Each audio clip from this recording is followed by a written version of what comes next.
Welcome to Nightlight. Step away from the mainstream and gather around as we enlighten the world and our realities and travel this cosmic journey we call life. Join us as we share with you and provide that beacon that can guide us all to a better way.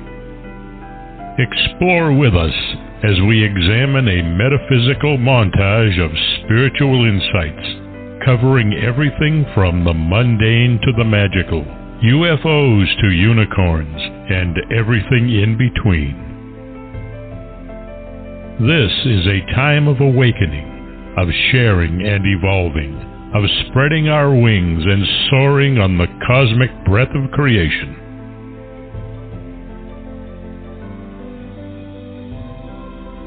Come and join with other light-minded spirits as we weave our lights together to seek understanding, enlightenment, and, with a little luck, some wisdom.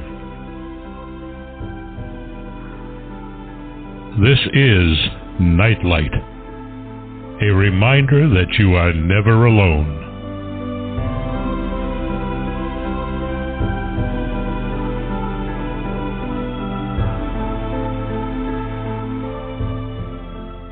Welcome, everybody, to Neon Twilight with your host, Solaris BlueRaven, on Nightlight Radio.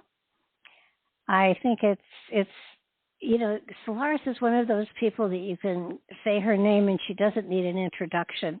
But in many ways she does, because among other things, that she is an amazing podcast host. She is the wisest, most intelligent, most wise person and humblest that I have ever had the honor to meet and work with. And it's people like that you really want to pay attention to, because they're not pushing anything at you. They're just floating things out there, and it's up to you to grab them. So pay attention to her words, because there's great wisdom in them. And they're golden.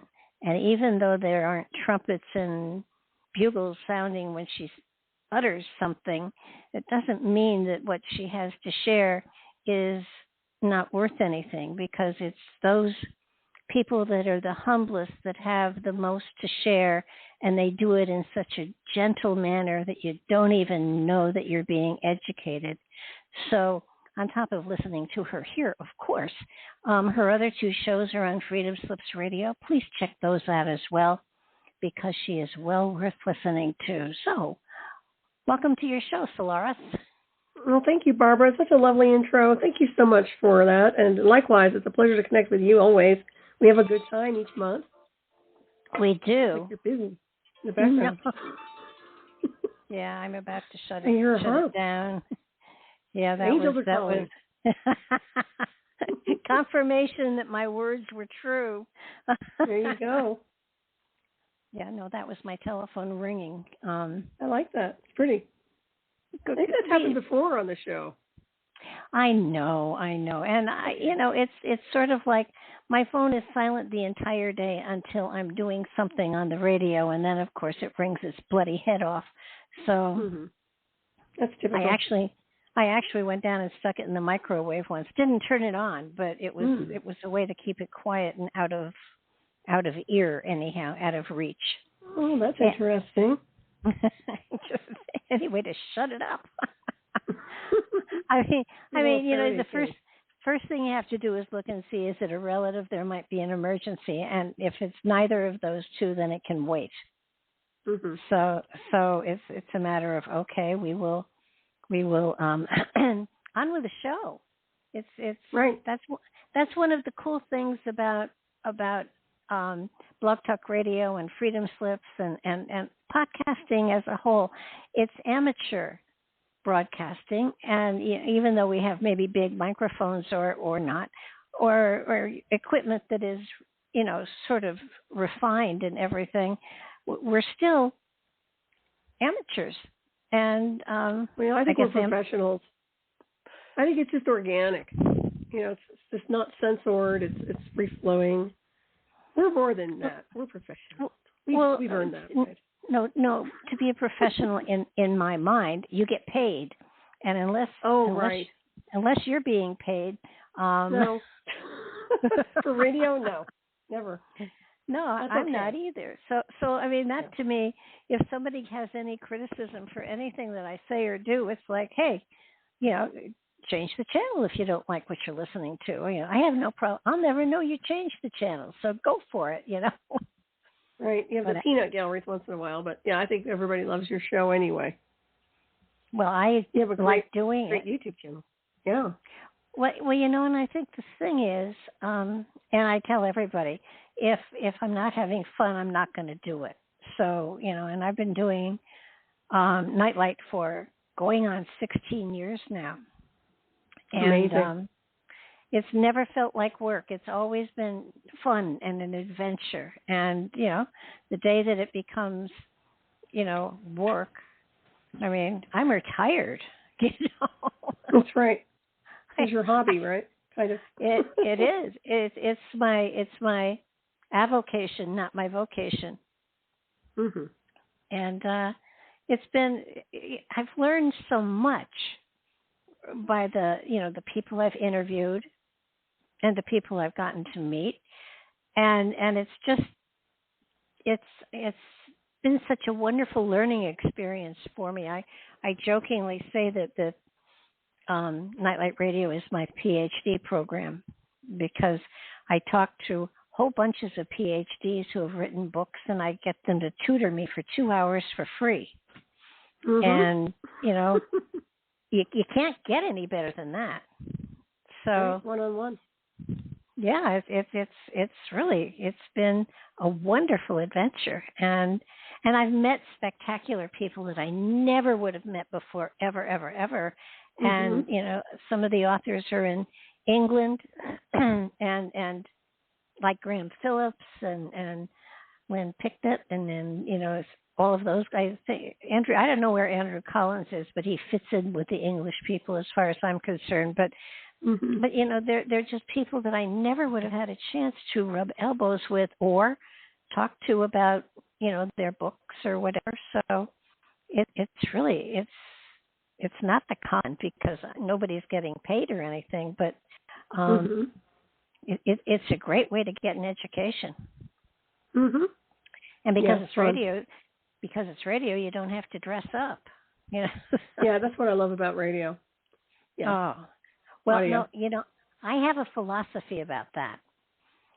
My philosophy is, if you had video and audio, people would be looking, because I've been on shows where it was audio and video, and you could read in the chat room, oh, look at the cat tree behind her. I wonder how much that cost. Or, they're looking at your furniture, they're looking at clothes, they're looking at your hairstyle, they're looking at what's hanging on your walls.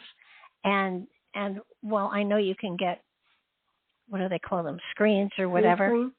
Yeah, it's kind of like they're not paying attention to the words that are coming out of your mouth. But if all they have is the audio, they're hearing you. They may not be paying attention, but they are hearing what you're saying. So to me, that and the fact that I really don't like to get dressed up to sit at my own desk and stare at a screen. Yeah, I'm not a fan of video either. Although they still like to push it, when you do interviews. I'm sure you're familiar with that. But I prefer audio only. I still like the old Art Bell way, audio. And what was his show? Was that Coast to Coast? Was he Coast to Coast? Well, initially he was Coast to Coast, and then I guess George Snorri took it over.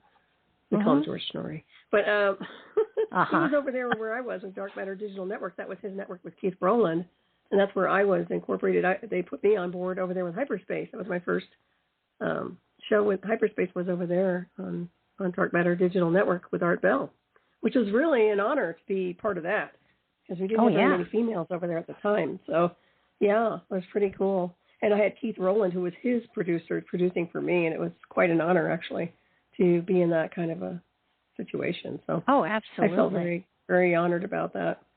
Yeah, well, I just stumbled on that. I mean, that was like a Forrest Gump thing, I swear. You were on KCOR.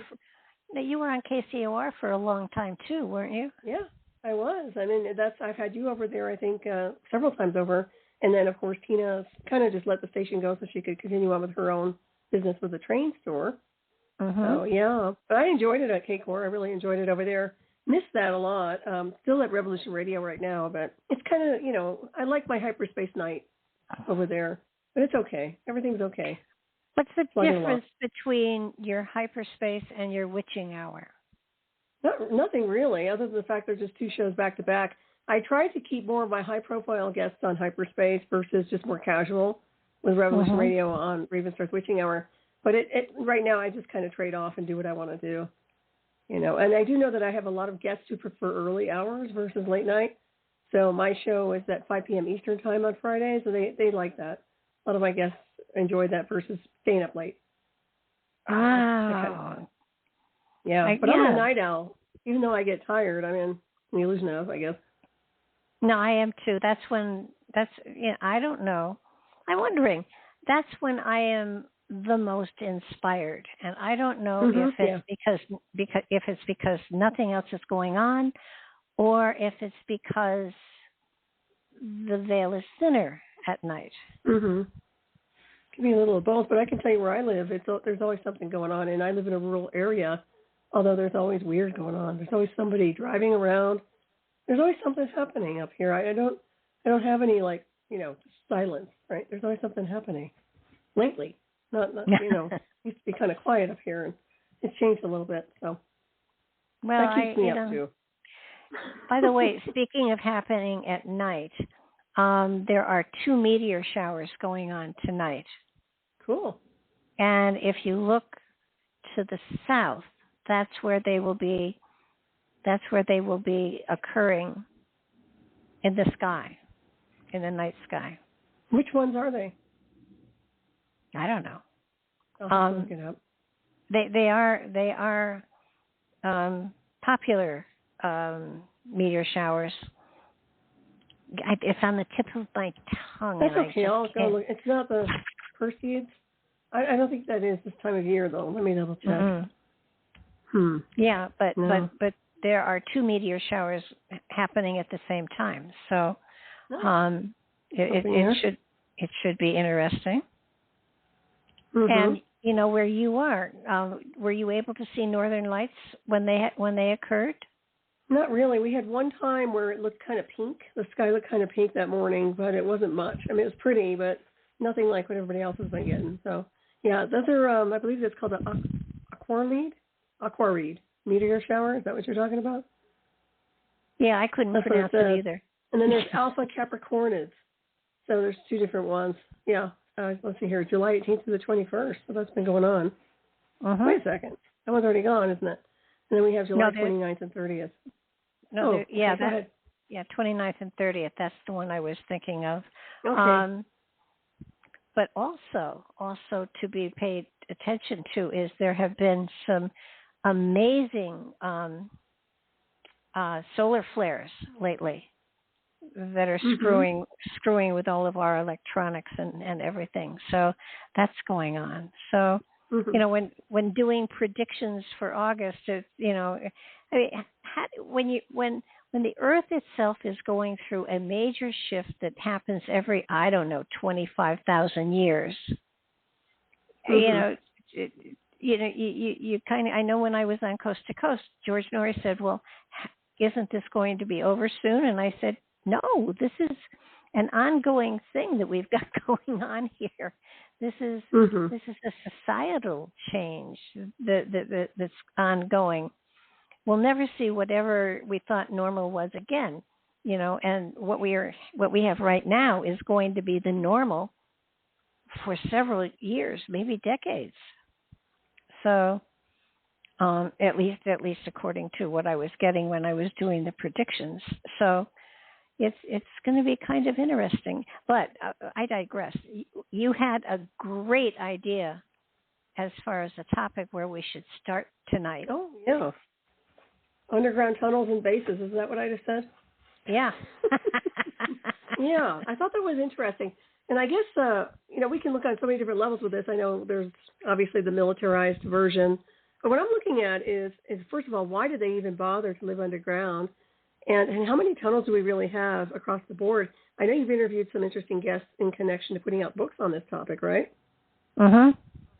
Okay, so I don't know if you want to talk about that or not, but I was looking into just a few little areas like the subterranean world, and obviously Giza's a big one, when you look at the underworld and so forth, what's down there. But there are other areas, too, from what I understand, like in Peru and just across the board. And a lot of these places, from what I understand, churches were built over a lot of those sites to cover up some of that underground area. So I thought that was interesting as well. But I'm looking at why. Why did they feel like they needed to go underground versus live above ground, go subterranean, right? Well, one of the biggest places that we know about is in Turkey. I think it's Turkey, is Derinkuyu. And that has 13 different levels going down. And it was large enough to house, I believe, now I could be wrong as to the number, but for some reason I'm pretty sure it was 5,000 people, but it wasn't just the people, it was their livestock, it was their children, it was everything. And they were underground for quite a period of time. And, there were, what I don't understand is how did they feed everybody and how did they, where did their waste products go and, delicate subjects like that there. How do they sustain themselves? Yeah, no, I agree. A lot of it, when you look at some of the benchmarks of information, sometimes it's about ceremony or communication with what they call different types of beings. In my opinion, I think something must have put them in a space of not necessarily fear, but survival to a point where they felt they really needed to be underground. That just doesn't make any sense otherwise to me. Why would you build something underground unless the temperatures were excessive? Well, was it that? Or what was it? Because, they definitely went underground. And some of the Indian tribes talked about being taken underground to survive. I don't know what it was, but well, like the ant people comes to mind. Also, when you were referencing that, was in Arizona, but they were taken underground too, supposedly. Yeah, and to me, I don't think the ant people were really people that looked like ants. I think they were people that lived underground, and therefore they were called the ant people. But so they were taken underground, and I think that for some reason humanity, when it feels threatened, seeks to go underground for protection.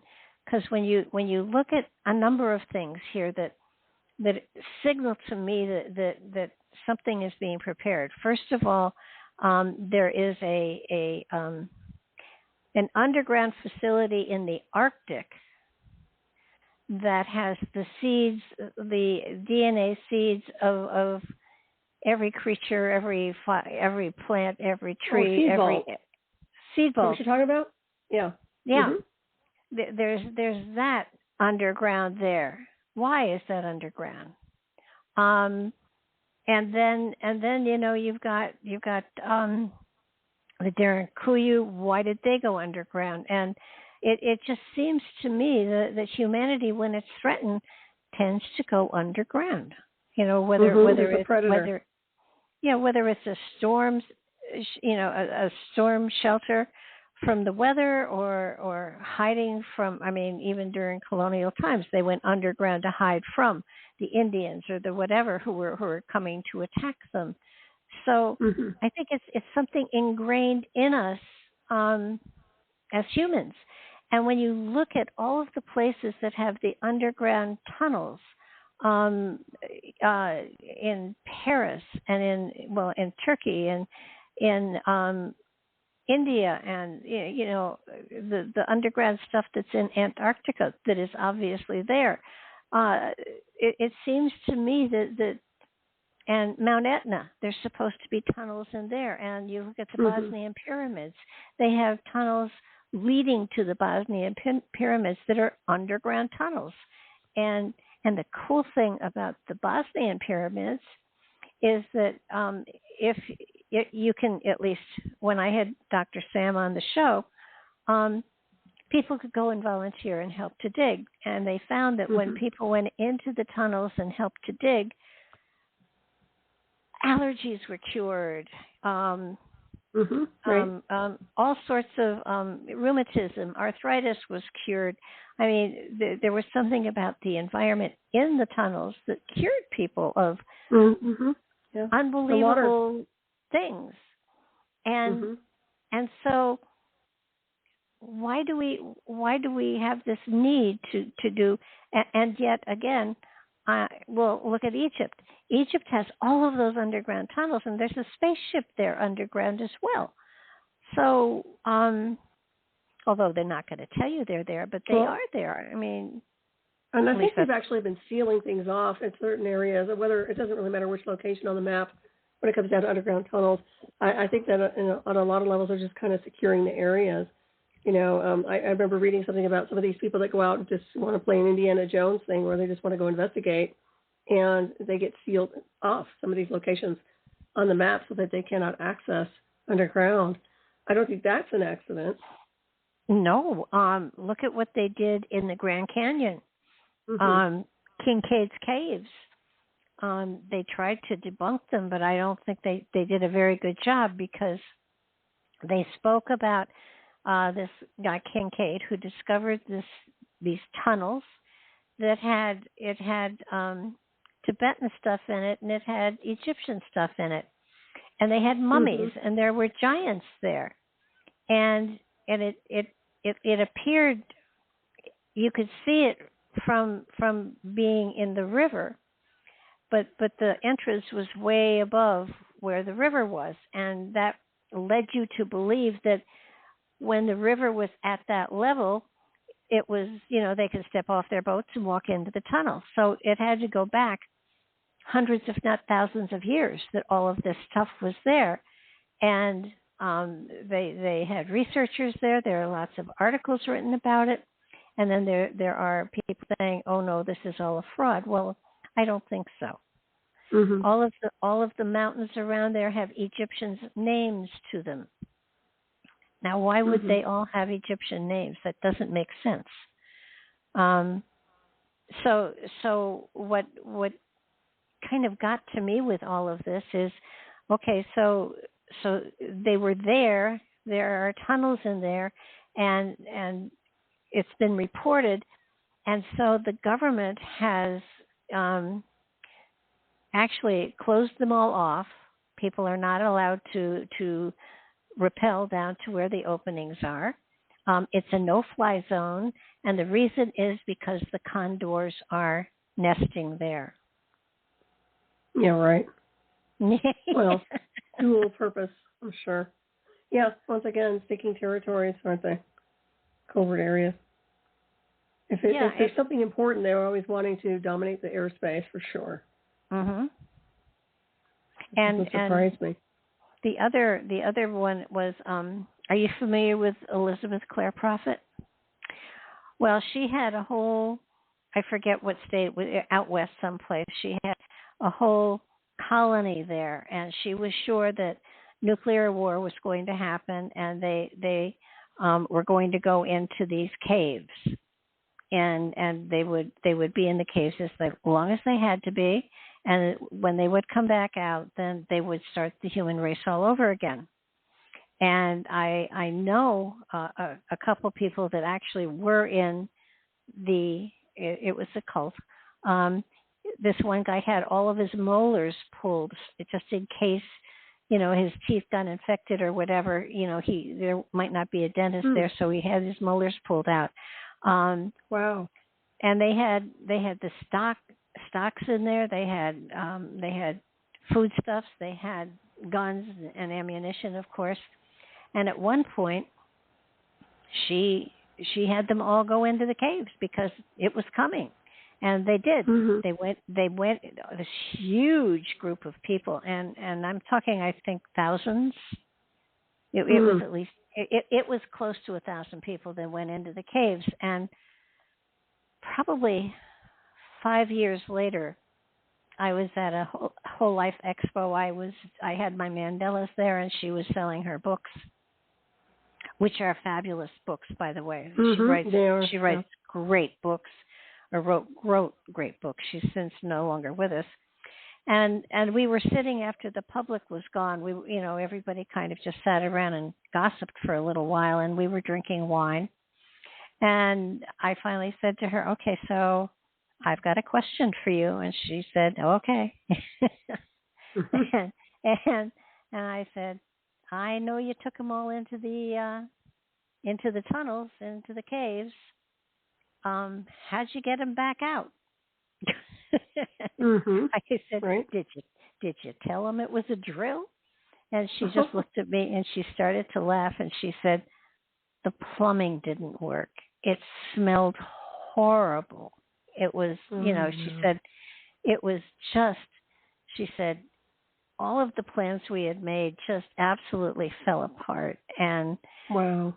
And she looked at me and she said, "I told him it was a drill." Oh, interesting. And yeah, that is something to factor in. Plumbing, it would be a good idea, right? Yeah. Oh yeah. But she did not lose any followers. Mm-hmm.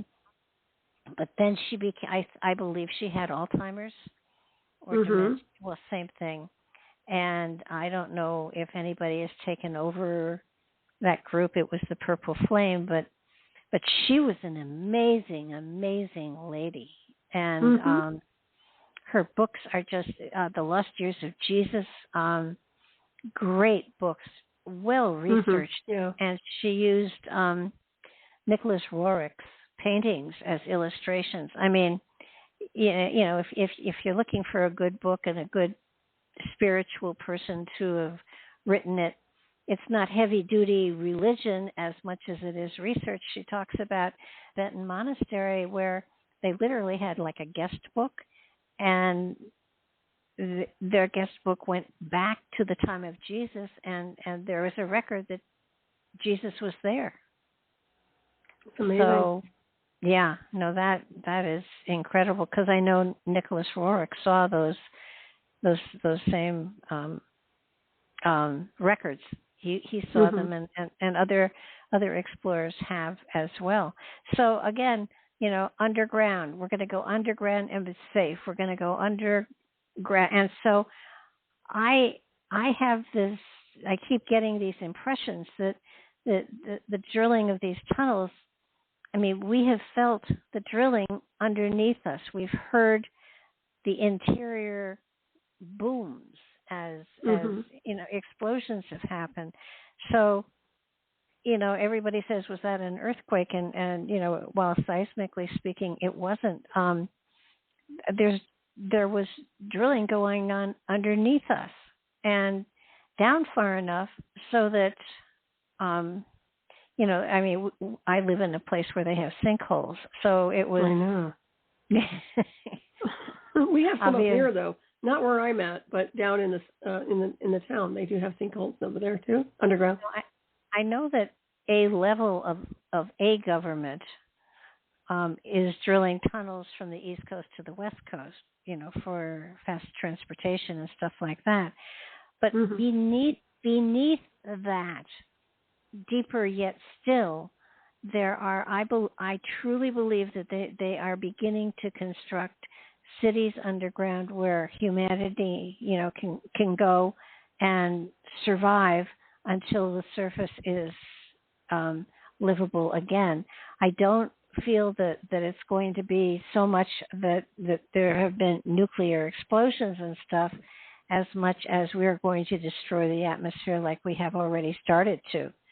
And I believe that there are going to be underground cities in Europe and in India and Australia, scattered throughout the globe. They're all planning on going underground, and they're down deep enough so that whatever happens on the surface won't touch those people who are living in the underground cities. And there may be people in underground cities already down there. Right. Yeah, that makes sense there. Although I'm thinking the oceans for some reason. I think I'm looking at the old timelines, but it seems to me like there's a way to create a dome under the sea, and that might be feasible also. As eccentric as that sounds. Well, no, it doesn't. But see, my problem with that is, of course, in an underground city, you could have a cave-in too. Mm-hmm. But the thought of the dome bursting and drowning doesn't appeal to me. I mean, that's Atlantis all over again. But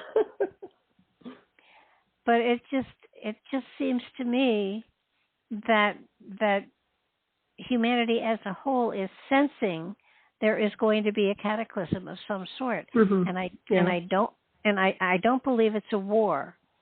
I believe that it's a natural disaster, whether it is the atmosphere being hit by a comet. I mean, we've had 5 mass extinctions, I believe, up to this point in time. And not a one of them was because of humanity. They were all natural cataclysms. And I do believe that the next cataclysm that takes us back to the Stone Age, so to speak, is going to be a natural, whether it's something swinging by and knocking the Earth out of orbit or what it is. But, I mean, do you have any feeling about that, like 300 years in the future? I know you don't plan on being here, but what do you think the Earth is going to do? Well, to me, I've always said that, in my opinion, I think we're being pulled out of orbit. We're in the wrong space-time configuration. When I look and see what's going on here, it's my opinion that I think there's a combination going with the misuse of technology to such a degree it's throwing everything way off balance and not in sync with the cosmic design and blueprint. So that's one thing to factor in. And it's interesting because you're seeing cataclysmic stuff going on, and I agree with you on that, but I think it's going to be magnified and accentuated by the misuse of the technology they have today. So I'm just looking at it on that level. I don't see mankind surviving a lot. I really don't. I think there'll be a very small populace, whatever goes down. And I know you've been putting out your monthly reports, which I'm excited to look at. And if you want to, let me speak out the words. If you'd like to communicate about that, that'd be great. So the word just phased out. So. The what? When I was trying to say, my word went away. Oh. So if you would like to expand on what you were talking about with your what you were seeing on the timeline, I mean, we'd like to hear that. I don't know if you want to share that with everybody right now. But, yeah, I mean, for me, I just see it as a populace that's going to go down, I mean, in a sense of implosion, and I don't see very many people getting through it. So that's just me. What I was seeing was that, we will probably stop our space program and go into the inner space program, because we're going to have to prepare a lot in order to get, however many of the I think that as a species, humanity will survive. Now, it's really funny because when I hear and see what the things that I'm seeing, it doesn't say you, it says the human species. So I'm wondering if there are watchers here that are just paying attention to what's going on and trying to pace things, that there may be spirits here in avatars that are human, that are not of human origin. Does that make sense? Well, I look at us as, where I look at us, probably we're cosmic beings to begin with in biosuits, but nonetheless, yeah, it does make sense. I mean, however you want to define the perimeter, I think there's a lot going on here. I consider us to be watchers and ascended watchers myself. So, that's our DNA if you want to look at it deeper. well, no, yeah, I truly believe it because, I'm standing back and it's like I'm watching Homo sapiens, human, what we would call human entities, avatars, whatever you want to call them, and we're watching them going through the motions, and to me, it's almost as if a lot of the people today, while most people that you see, all have a spirit within them that is on an evolutionary trip, none of them seem to be here for a great length of time. Mm-hmm. And so that this may be just a place where you tie up your loose ends and then you're off to somewhere else. So, or you figure out the game and then you go, yeah.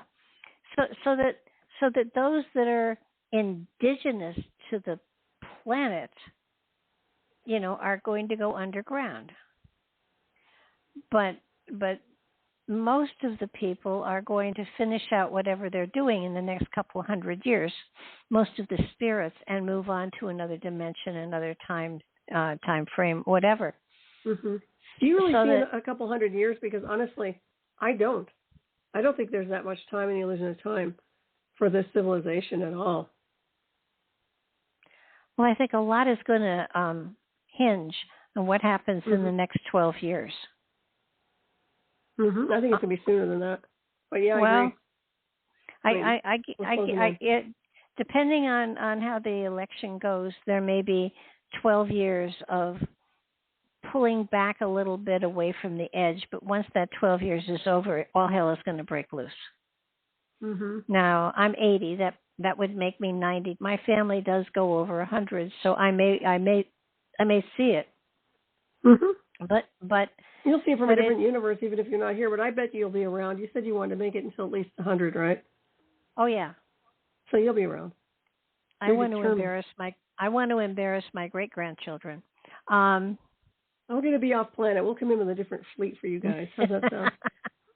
Well, it's funny because my late husband Patrick, while he didn't believe in a lot of he said a lot of what I did was woo-woo stuff, but he believed in hardcore Bible. This is it. Mm-hmm. And yet he had a vision, and he had it over and over and over again, that when he died, he was going to a place that was not in this dimension. It was in another dimension, but that he was going to another place where there was a huge building, and that it was being populated as people came in, and that everyone was working for the good of the all, of everyone, and he kept talking about it, and he described it to me so vividly that I almost could see it myself. But he really believed that when he passed away, he was going to this other dimension, and he would be working with people there who were wise people and masters and master teachers, and that it wasn't that they were masters from the past; they were masters in the present. So that their wisdom was taking you from, they weren't pulling from, 1,000, 2,000 years ago. They were pulling from time present and having wisdoms that applied to the future, and which now that fascinated me, because all we have to draw on our only frames of reference are thousands of years of history. And sanitized history too. You have to be very careful with that. But beings like us see out of the perimeter. I mean, I look at off-planet intelligence networks and systems, and that's where I draw my data.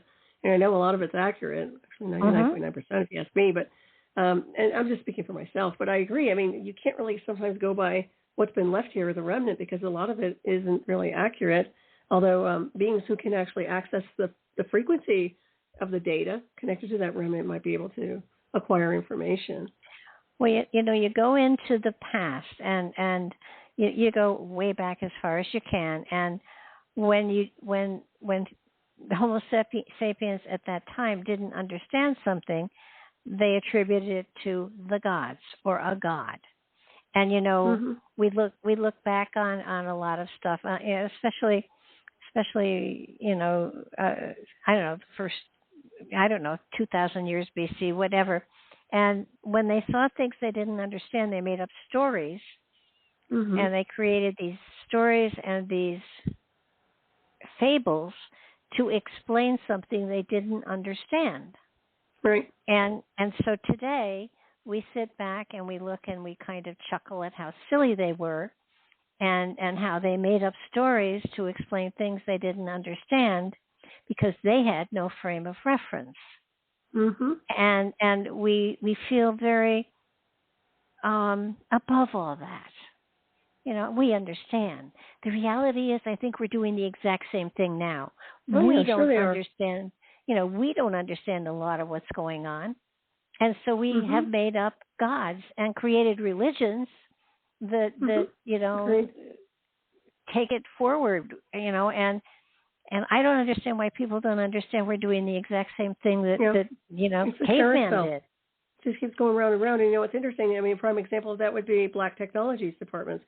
People see that as an extraterrestrial design, and maybe it's reverse engineered, maybe some of it is, but a lot of it is just it's advanced tech, and they don't know the better, so they're going to consider it to be something much more expansive. And I find that interesting. Yeah, they're doing the same thing over and over again. And one thing I cannot stand is when people do that kind of repetition when it's non-productive repetition, right? It's like I said, the carousel ride that goes round and round and round. People get older, the gravity gets worse, the magnetism, everything, and nobody's getting any more advanced in their psyche.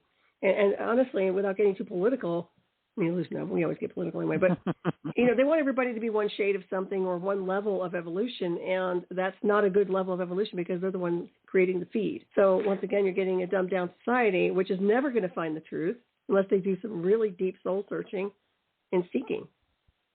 Well, when you stop to think of it, you know, a lot of people's philosophies today are built on 2,000 years of not understanding something, but creating, you know, the religions that are perpetrating this fable. And, you know, and don't get me wrong, I do believe that there is a source of all creation, a divine source. I absolutely believe in that. However, I don't believe that it's necessarily, I do believe that most religions are created to control people rather than to help them and to grow them. And you know, so it's you know, it's, I'm not against religion. I just think religion has held most of us back. It's obsolete at this point. Honestly, people just need to be more beyond spiritual, just be completely connected to what I call the full light universe, however you describe it, but intelligent design, source, I mean, the great cosmic mind. There's so many ways to describe what we are insofar as a co-creator to that particular design work. But yeah, what they've done is mislead on purpose to control, manipulate, and sometimes torture and murder those who brought a lot of light and information from a much more advanced location on the map when it comes down to higher consciousness and information, you know. I just really see it for what it's worth, and it's been a really bad scenery for a very long time here on this realm. It's time for it all to kind of implode. I mean, it really is, but, you know, this whole game that goes on and on and on, and just like what we're seeing this whole year, the drama, the toxicity, the heaviness, you know, it just goes on and on. Yeah, and you know, it to me, it's just it's repeating a pattern that we've been through over and over and over and over again. Like a defective computer. Agreed. Well, that's what reminds me, because it is like an input-output system where this is like, if you look at it as a computerized system, a network, what mankind's collective is doing is input, it's poison. It's literally non-transmutable data where the system can't utilize it. This intelligent design doesn't know how to work with it because it's so inverted and so distorted. So, yeah, I think that's mankind as a collective. I think that's the psyche of mankind. And even their gods are created in fractured ways. I mean, they're psychologically not together. What kind of God goes after anybody? You know, if you look and see what their belief systems are with their creator, it's like, really, I wouldn't worship anything that has an attitude like that. Okay. Well, I don't think the source was meant to be worshipped. No, not at all. We're co-creators of the source. We step up into the galactic neighborhood. That's the whole idea. Instead of being part of the supplicant road where everybody is like worker and everybody's like beyond a second-class citizen. At this point, it's enslavement on a global scale to a system that is completely restricting everyone, even at the cosmic level. So it's no good. It doesn't work. And unfortunately, I don't see people snapping out of it. Beings like us are outsiders. We're cosmic beings, if you ask me. And we see it. I mean, we're just not from here, Barbara. I know. I know we can incarnate here and do all kinds of things, but my point is that we're way beyond the spectrum of here. And it's wow. And I think the Watcher is accurate in description. I call it Ascended Watchers, but yeah, absolutely. Okay. No, it just, to me, it's like, can't they see what's going on? And right. Apparently not. No, I mean, they're slept and they're, yeah. Well, and you know, it's no, everybody's wrong. Nobody's right. And I, you know, it's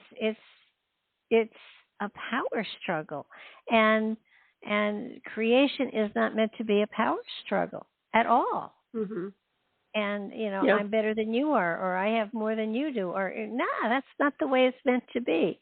And you know, and what really is sad is that every major organization of a religious nature has wonderful foundational stuff, but because they've been whipped into a corporate entity, they no longer have the spirituality to them.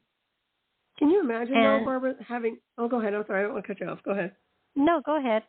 Go ahead. No, I was just saying that. Can you imagine having a data code of information that literally is about what really happened to the first civilization that entered onto this timeline on this realm, and that it had nothing to do with religion?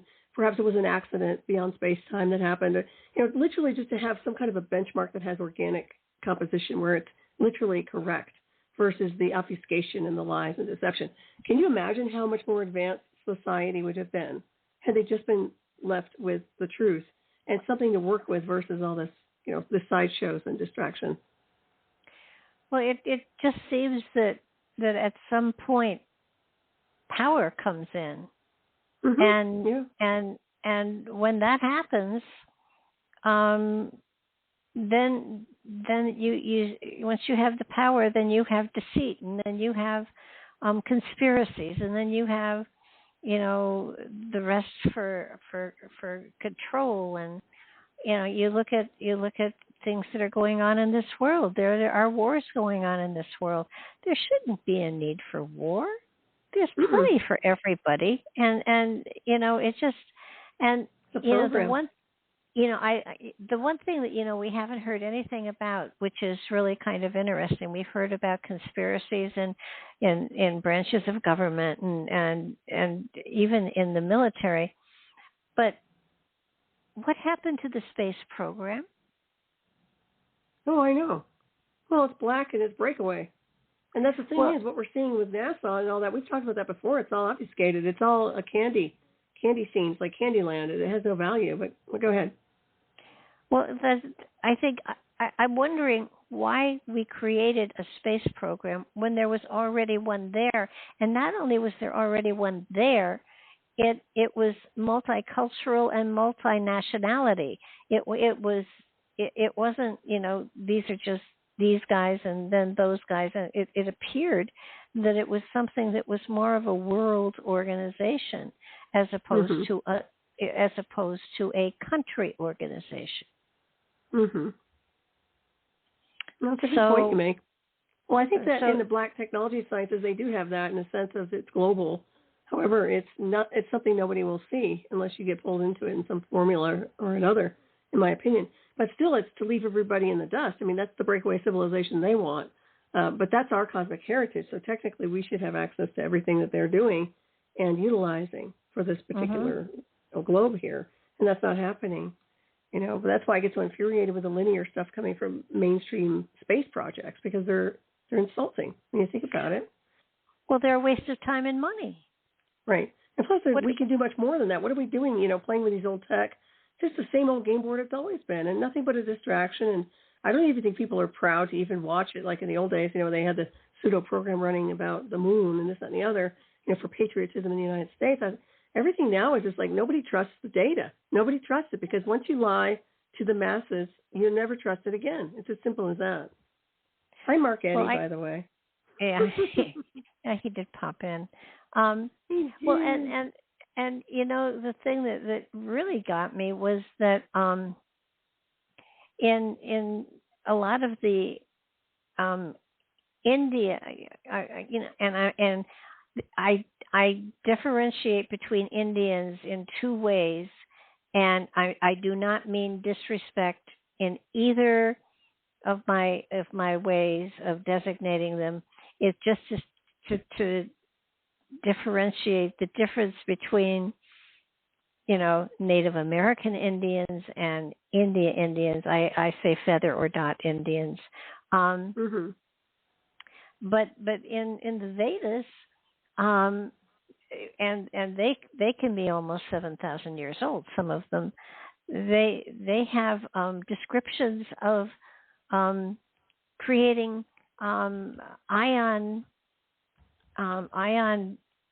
engines for some of the flying stuff they had. And now if they've and the really fascinating thing, because they had a diagram of what the ion engine would look like, and in one of the main temples in India, if you look up, the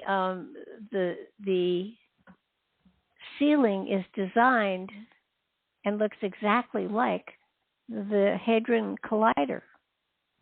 Oh, yeah. Well, that's another part, too. The CERN. Nobody's hearing much about CERN lately since it's been powered up, huh? That's something to dial into. So what is it for? Sorry, Mark Eddy's making me laugh. Okay, go ahead, please. I'm sorry, Barbara. What was our comment? What were we saying? He had better be careful, or I'll pull him into the show. I know. We're going to pull you in, Mark. You can say that on air. I'll have to send it to you later. You're going to laugh, but he's funny. We love you, Mark. Oh, absolutely. Right, but yeah, the CERN, I mean, that's what we were discussing, because they've gone kind of quiet, although they did power it up last I checked, so for a while now, right?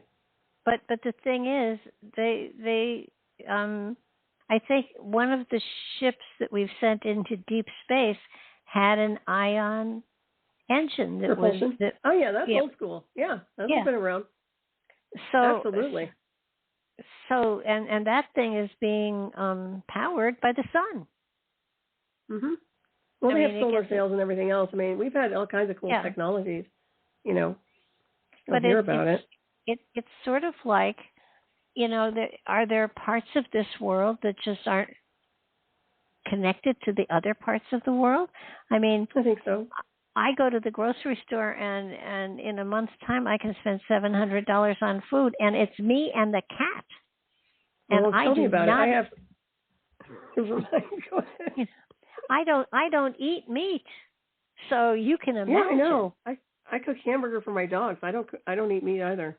Actually, my animals. I have 2 dogs, 3 cats. I have quite a few animals, but they eat better than I do, and that's okay. That's fine. But yeah, it has gone up, hasn't it? Do you know? I actually had a dozen eggs in my refrigerator, and I was going to go cook some, and I thought, geez, it costs so much. Maybe I should save them for a special occasion. Don't do that. This isn't Soylent Green, Barbara. Don't do that. It's ridiculous. If you know what, get your eggs and eat like a queen. Well, it's kind of like you do get to the point where it's so expensive to get groceries, and of course the gas for the car, and our heating. We have heat pumps, so that my heating and my air conditioning are on the same units. And so when I moved here, when I lived in Connecticut, I had propane and I had electricity. And between the propane and electricity, I was paying $750 a month. I was on the budget plan. So I moved here, and my heat and electric were $120 a month. That's much better. And they have tripled it since I've been here. Oh my goodness, really? That's and okay. Why are they tripling it? Just inflation or what? Yeah, because they can. Insane. Well, that's the part I can't stand. That kind of greed. Well, it's kind of like there, somebody at the top wants more, so it's all passed down, and when it hits bottom, which would be me, suddenly there's this huge bill that Mm-hmm. service hasn't changed for sure. So, Mm-hmm. so you mentioned earlier that there was an energy of anger, of aggression. Yeah.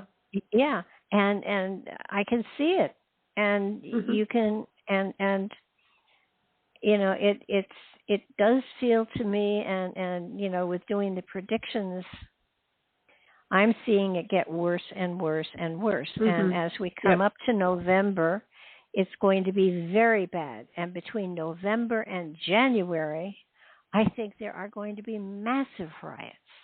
Now, Mm-hmm. I don't know who's going to win because it's so crazy. Sure you do. Come on, Barbara. She does, everybody. Go ahead. Well, if we know who could win, but I think they're going to steal something. That's what my take is. I think they're going to waltz right into the position they did the last time. Could be. I know according to the astrologers, and I've talked to 5 or 6 of them, they all say that they feel that Trump is going to win. Well, that doesn't mean he's going to walk in the White House, though. They're going to steal it, though. They won't let him in there. Go ahead. Well, that could be. No, that's okay. I mean, but at the same time,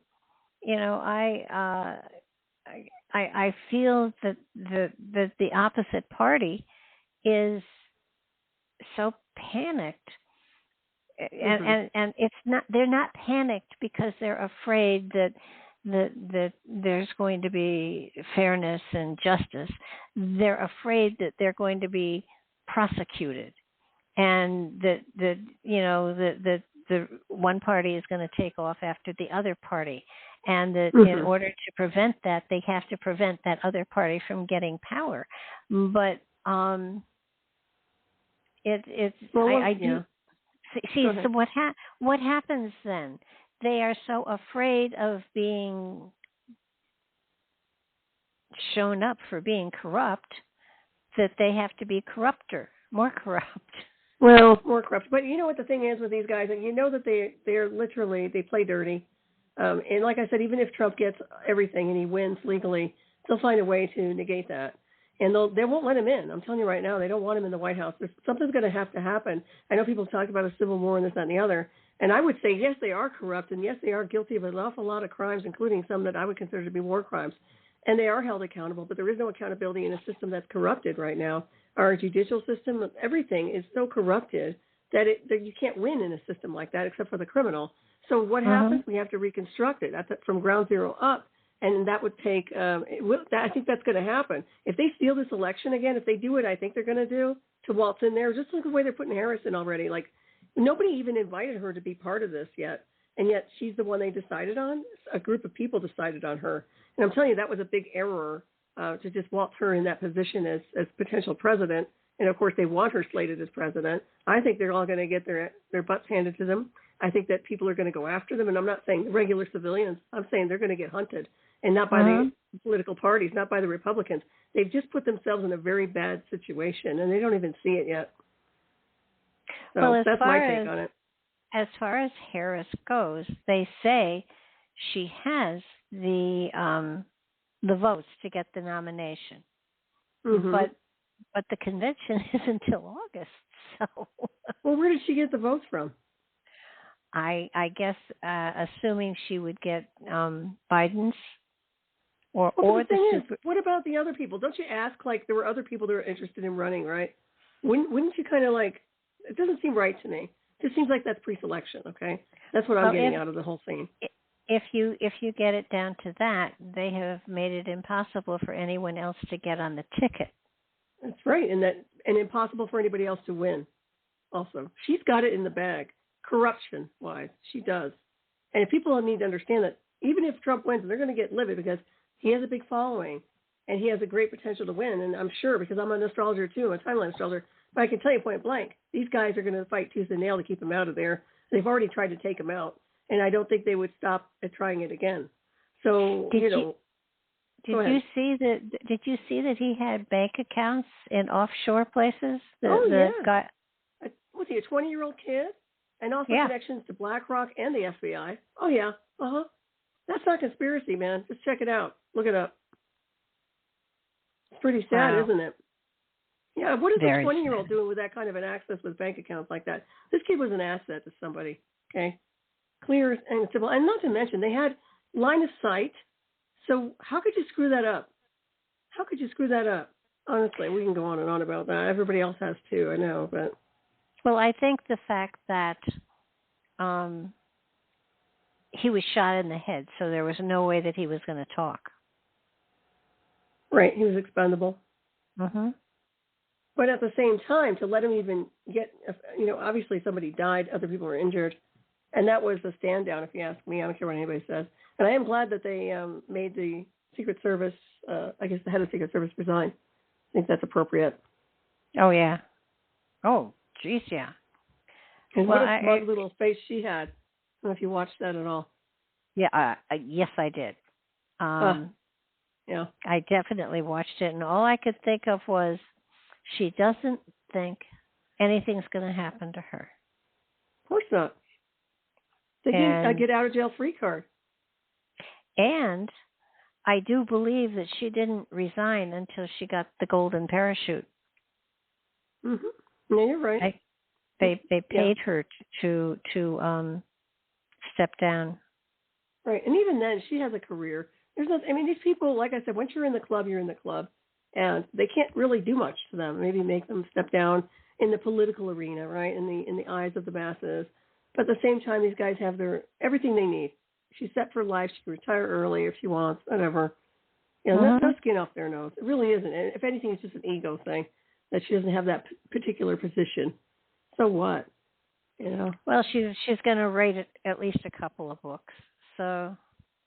Well, and the thing is, these people don't even qualify. I've come from surveillance and security work. I could have easily been in positions of power if I had the right people around me, right? But like I said, it's a club, and it's like pre-selection. Everything. It doesn't matter if you have a background that's good or not, or a professional background. It doesn't matter. It's always about who you know, and sometimes even more so other things. But I've noticed that in those areas. So. Well, what confused me was for the last 3 years, everybody has been saying that Harris is in charge of the border. And now she's saying that she wasn't a border czar. Border czar, yeah. So where was it delegated to? I'd like to know. Homeland Security? Ooh. I have no idea. Because she was, technically, yeah. I could hear, I heard it announced that she would be in charge of the border, that she was, and for 3 years they've been saying, well, she's in charge of the border and she's never been there, and nobody ever corrected any of that. And then suddenly, well, no, she was never the border czar. That's. Well, they said she was the AI czar too, but she is. This is something I want to bring up. I brought it up on my show, but I know about covert warfare, as you know, and it's interesting because she was really interested in the Havana syndrome, if you remember early on. Well, there's also a different type of electronic warfare that interferes with brainwave activity, which can make people look like they're having memory loss and maybe dementia. Elderly people, if, say, for example, Biden got hit with that, he would be disoriented.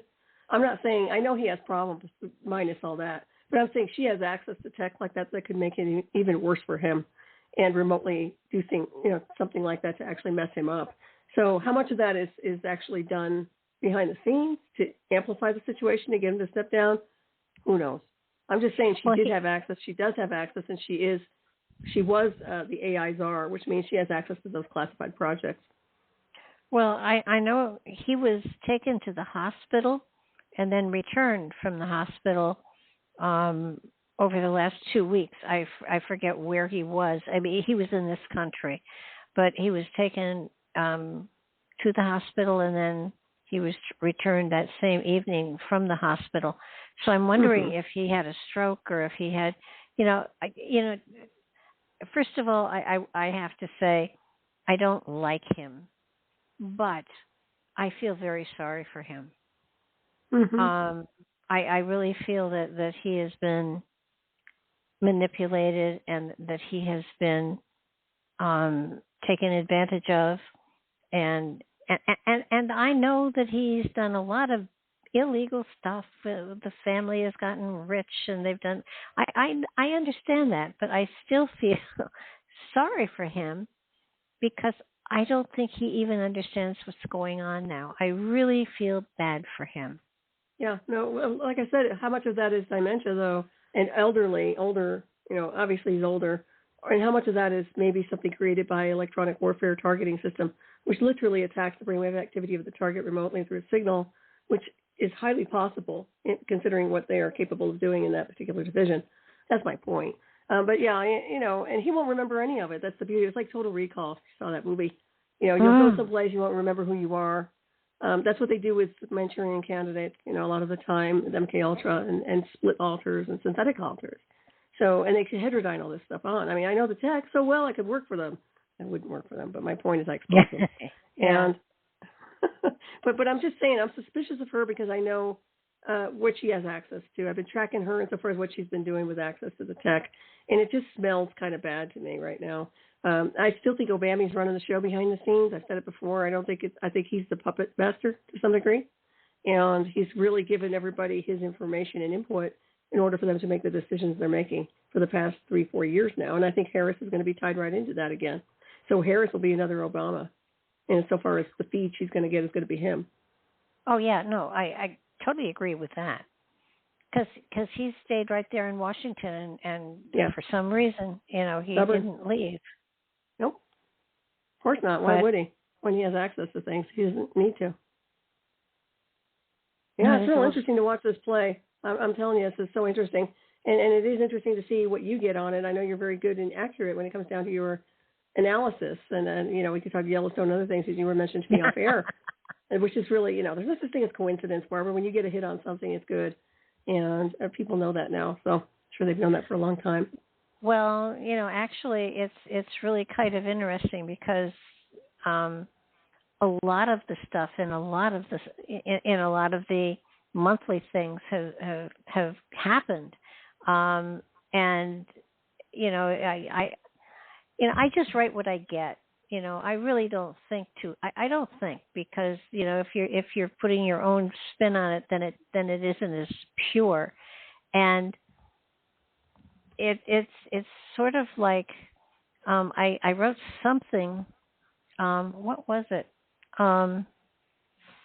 I wrote a phrase in one of the predictions, and I swear somebody had to have read what I wrote because one of the anchors on one of the news shows, just said the exact same thing that I had written, and I don't have a copyright on words or anything, but it was the same phrase, and it was not what was it? Oh, the domino effect.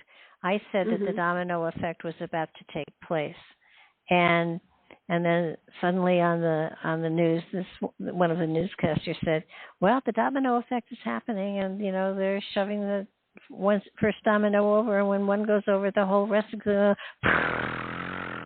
So, and I thought, that was just too coincidental. Yeah, I don't believe in coincidence at all. Yeah. No. But one thing I was mentioning, I don't know if you noticed this or not, but everybody in mainstream is doing the soundbite of Harris is on a sugar rush. She's on a sugar rush. And I kept looking at different stations, and that too. And every one of them were saying the same thing. And I was like, oh, you guys. So I did notice that, they can't come up with anything unique, right? It's got to be this generic kind of clone thing. Well, I think a lot of the major news shows are all given the same script. It must be. And they're told what to say. That's pathetic, isn't it? Well, what gets you is I thought the news had reporters and news commentators on them. And no longer does it have, and news, especially with newspapers, it used to be they had to have, it was just a kind of one of their golden rules. You have to have at least 3 outside sources, non-related, before we print a story. Mm-hmm. And none of that is happening anymore. People aren't really, we're seeing actors pretending to be newscasters. That's what I mean. We're more newscasters than they are. When you think about it, we just don't get paid, like Dr. Jackson. We just don't get paid. but again, we're not paid. Don't you think we could find something we could get paid for? Well, that's what I mean. Why don't we just become the real news? I mean, alternative media is the truth media, if you ask me. I mean, not all of them, but a lot of us are very good at what we do. And honestly, there's a lot of integrity about putting the truth out and not speculating. We're doing analysis. We're observing. But yeah, these guys are just like ridiculous. And it gets to the point where people are getting their news on TikTok now, from what I understand. So they're not even paying attention to mainstream news, and nobody buys a newspaper. I guess that's, I don't even get on TikTok, but that's where everybody's going, Well, yeah, I don't do TikTok because it's Chinese, and I really prefer not to support the Chinese. I will admit every now and then I buy stuff from China, but, it's hard not to these days. Oh, everything's manufactured there. Well, not only that, but, they were trying to buy up our farmland. They've bought up most of New York City. Is nobody watching? I mean... I don't think anybody cares. I think they're so busy trying to survive, they have no idea what's been going on and how this country has been pretty much sold to the highest bidder. So, and we know what's going on, and they call it conspiracy when you know what's happening. Oh, it's a conspiracy. It's not a conspiracy. It's observation, an accurate one at that. Every now and then, I get shows taken down because they don't tell me why. They just say it's because of foul language or whatever. Foul language? Was that with me? Sorry, Barbara. But, I had one taken down the other night on my channel, so don't feel bad. And that's because of Russ Tanner, who does geoengineering Skywatch and was talking about chemtrails and mercury toxicity. He's brilliant, very accurate, very legit. And sure enough, like 2 or 3 in the morning, they always do this to me. It's always early morning. And it's like, we sit down when you read medical misinformation. It was Russ Tanner. Was it off of YouTube, or was it off of? It was my YouTube channel. No, it was on YouTube. I had and this was an old interview I had because I don't post any new interviews anymore because they take them down all the time. So I literally don't have hardly anything up on my Medusa Storm 001 channel, which is me, by the way. If anybody doesn't know that. Well, you want to hear really something weird? I got one of my shows taken down because it was against, first of all, it was foul language, and then it was inappropriate material on medical stuff, and then it was, oh God, what was the other thing? Then it was, I was promoting war. Okay. Oh, get out! Wait. It was one of Gary Wayne's show. Oh, geez. He was talking about he was talking about Genesis. He was talking where's about the foul language coming from? I'd like to know. He may have said God. Well, he may have said God.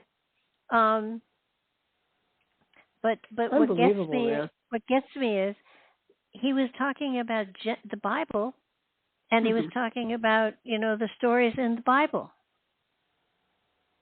And and they took that show down. It's amazing. Yeah. And, well, you know what? There's a special place in the Phantom Zone for the Google people. I'm sorry. But there is a special place for you, SOBs, that take those down that shouldn't. Okay? A lot of hard work and energy goes into those shows. First of all, the language on my shows is never foul because I wouldn't put up with it. I wouldn't put the show up. Second of all, there was nothing medical in any of the things he was talking about. He was talking about, I think, the giant wars. Now, that might be misinformation. Is that medical misinformation? Lord knows what.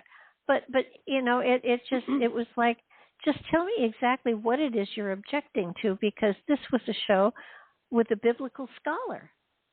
I'm beginning to think it's just an algorithm that pulls it down. Excuse me, it's just like an automated program that literally looks for keywords or in the interview itself and just takes it all down. Also, people who have certain guests, like Russ Tanner's flagged. So anybody who has Russ on their show will immediately get their more than likely get the show taken down if it's on YouTube. You can do it over on Rumble or something else, but Russ has been really targeted. I think this gentleman that you interviewed probably is as well.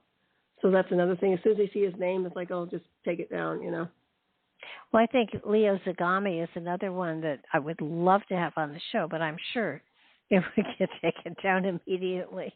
What's wrong with his stuff? What would it be about? Conspiracy. Oh, that's not. I think, isn't he like pretty popular? He's been on Coast to Coast, right? Oh, yeah. So he probably wouldn't get taken down. And some of the people who are on Coast to Coast usually don't get messed with. I don't think Gary Wayne has been on Coast to Coast. Maybe not. Yeah, but you know, to me, it's kind of like they have. I wanted to monetize my YouTube channel because I've got over I've got over 3,000 people that are following, and we've got almost 1,000 videos up there. And they turned me down for monetization because you're a racist. I guess. What'd they say? What was the reason? Because that I had shows on there that went against government policies. Oh, it's not against government policies. It's against their policy. Unless I check Google, you're not the government. You're a corporation. So stand down. Well, sorry, the show's not going to be loaded up on YouTube. No, I don't think we've stepped over that line yet. I don't even. I'm flagged, right? I probably am. They're constantly messing with my channel, so I'm surprised it's still there, to be honest with you. But it's over there on Odyssey. I have everything transported over to Odyssey. If anybody wants my files, they're there. You can find me over there. Wow. Well, it just is. I think we almost have to. I have been putting stuff up on Rumble. Just because they don't seem to care. Well, no, Rumble seems okay. Although I have people that have interviewed me that put my stuff on Rumble. I don't have a Rumble thing up there. The only thing I do is the Odyssey backup system, and I don't even get on there very often. I'm so busy, I rarely post anything anymore. I got so disgusted about having any of my guests or anything online that I just decided this is not upload my shows, which is a shame. But people can get my archives, and obviously they can get your archives. And but yeah, it's really unfortunate because I started to get momentum, and I had a pretty good following initially on my page on YouTube, and then they just flagged it, and they just attacked it to a point where I just stopped putting stuff up. So, and it's happened before, so I just done with them. I'm no fan of that organization. I'd like to see Musk take over and do his own version of Google and just get rid of them permanently. To be honest with you. God, I'd hate to have to put everything over. I mean, when we went up on YouTube, I seeded it with a lot of the old shows, and so I think it's over 800 shows that we have up there now, and I'd hate to have to. It's a lot of work, Barbara. That's a lot of books. I mean, think about that, though. How much effort and work you do, production, everything. And these people don't even think twice about that. All they want to do is take down your work. And it's like kicking a sandcastle down or somebody's project. I don't think that even should be legal to do, that they should have the authority to sit there and ruin somebody's stuff just because they don't like it. I don't think they should. I can understand. I don't agree with it, but I understand when people were putting things up against what the government's medical belief system was.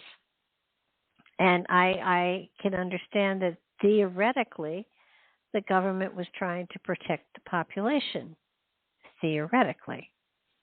But, what happened to freedom of speech? Right. Excuse me. That's exactly it. It doesn't matter what the corporate government, it is a corporation under the guise of the U.S. government. Bottom line is it doesn't matter. Freedom of speech is freedom of speech. If you have your information that's different than theirs, you should have the right to communicate it and express it and upload it and do whatever you need to do.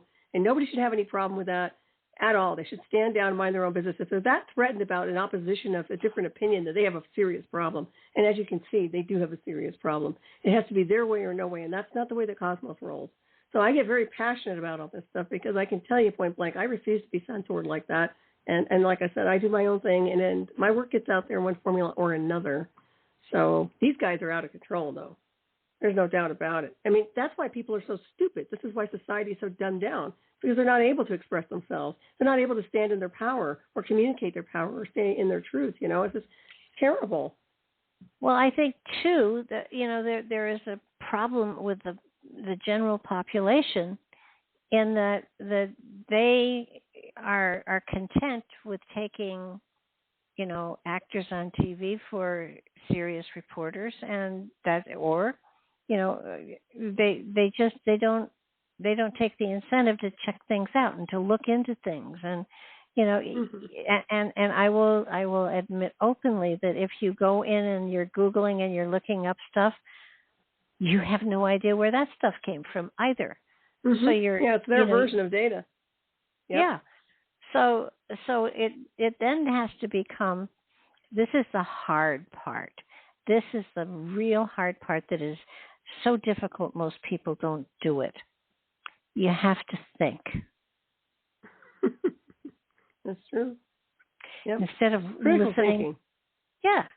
I mean, and it's not taught in colleges anymore. It's not taught in school. Mm-hmm. No, it's just more about political stuff going on now, as you can see. When 1 year in college costs $100,000. Good grief! I could buy a house for that. Or at least put down payment on a nice house.